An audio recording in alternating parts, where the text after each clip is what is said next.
Update India TV, हर खबर सच्चाई की ओर। रामपूर कारेगाव व जवळपासच्या 5 ते 6 गावाच्या परिसरात वाघाने धुमाकूळ घातले असल्याने शेतकरी शेतमजुरांना भीतीचे वातावरण निर्माण झाले आहे।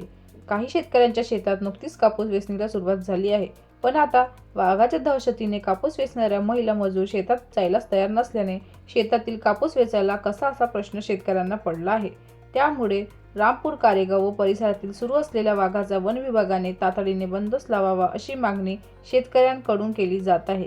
या संदर्भात दिनांक 20 नोव्हेंबर रोजी मोहदा येथील वन विभागाच्या कार्यालय व महाराष्ट्र राज्य विद्युत वितरण कंपनी मोहदा येथे जाऊन कारेगाव सरपंच दीपक मेश्राम, मोहदा सरपंच अक्षय मेश्राम यांच्या उपस्थितीत वन विभागाला वाघाचा बंदोबस्त लावण्यासाठी दिले निवेदन।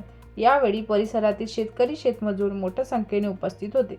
विदर्भ उपसंपादक विनोद मावरे सह मोहदा सर्कल प्रतिनिधी कैलास फुलभोगे।